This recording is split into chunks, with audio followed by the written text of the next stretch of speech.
So we have gone through this modeling process. All these steps that are mentioned here have been covered. So we have done the application of problem, we have defined the model goals, and we have also selected some the physical and other principles that we use for the model. We do simulations, we did the model development, but throughout the model development we actually jump some key steps, right? So these are the key steps that we are going to focus on this lecture. So the modeling, the mathematical analysis or the modeling within the modeling steps is the one that is going to be further discussed by writing a code that allows to solve the model problem.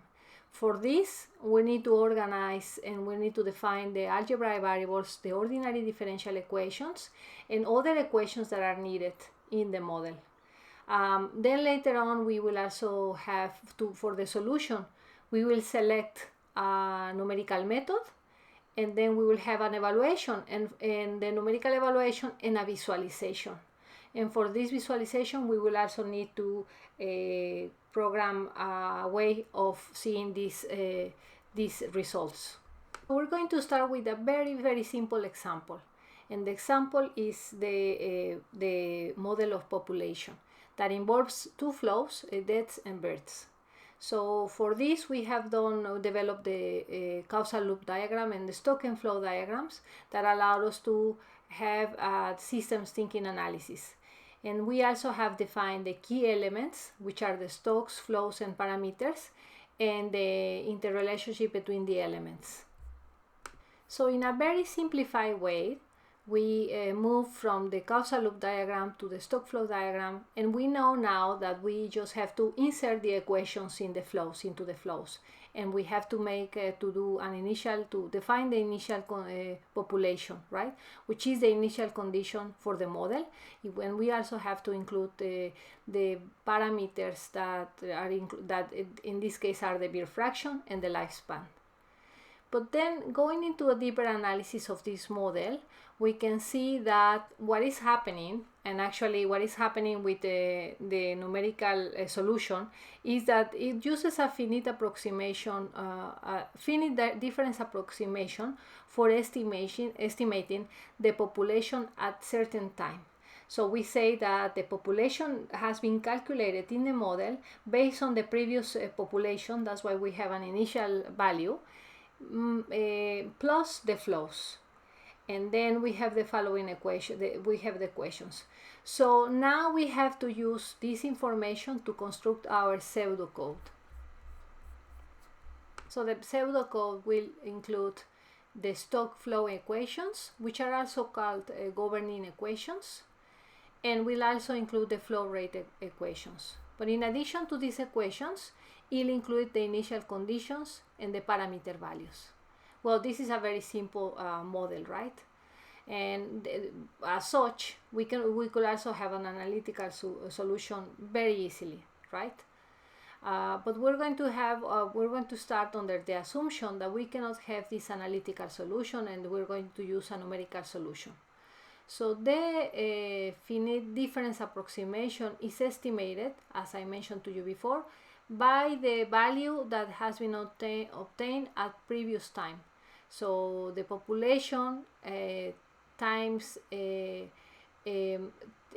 of t plus delta t equals the initial or the previous step value of the population at time 0 or at the previous time plus the flows.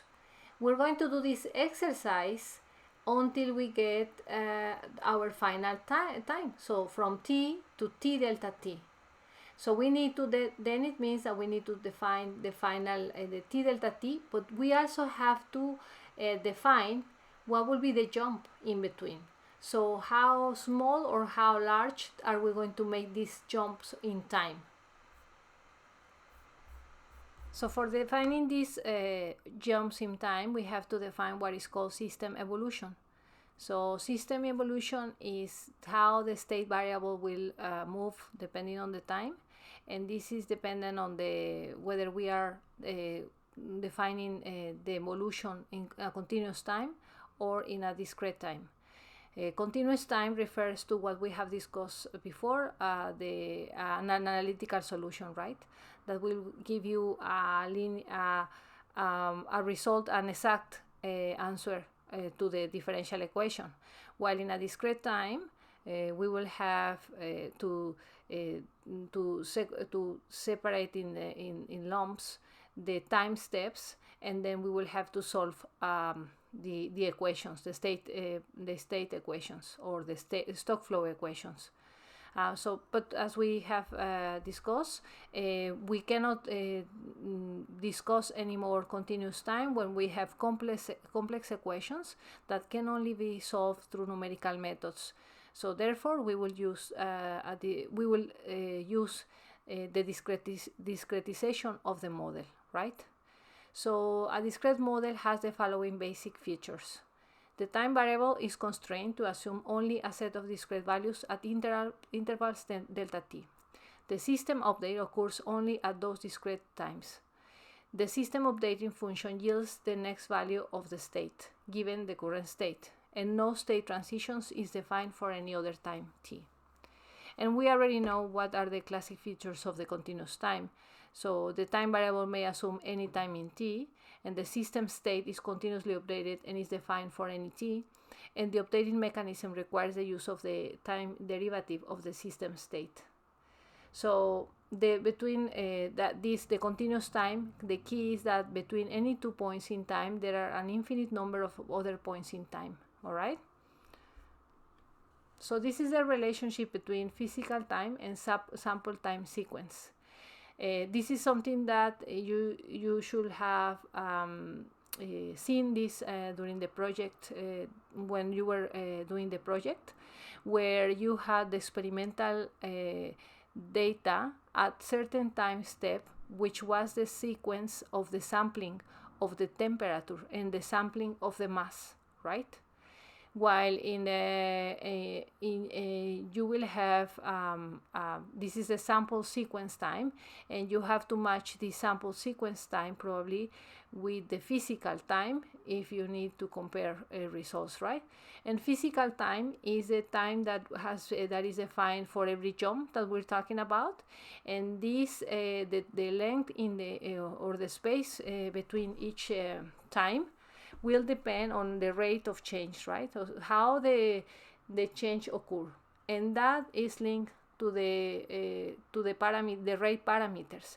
So any value, any parameter that contains as a unit as a function of time will tell you a hint on how fast or how slow the processes occur, right?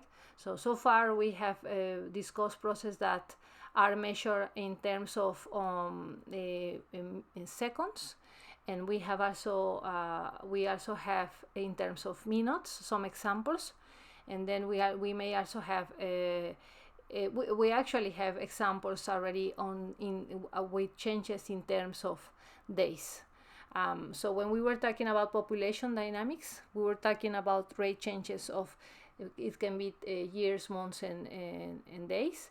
And while we were talking about rate of change on chemical reactions, for instance, we can talk about seconds or minutes in many cases, right?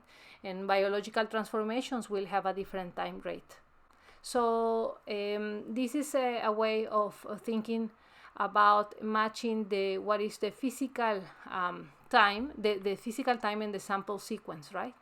Where we have xt, so it will be our first time, the time at 0, will match the sampling of this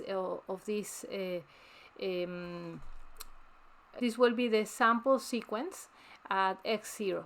So then we will continue to the following step, which we can call it xt plus delta t, and that will be x1, and then we can go to xt plus 2 delta t, which will be x2.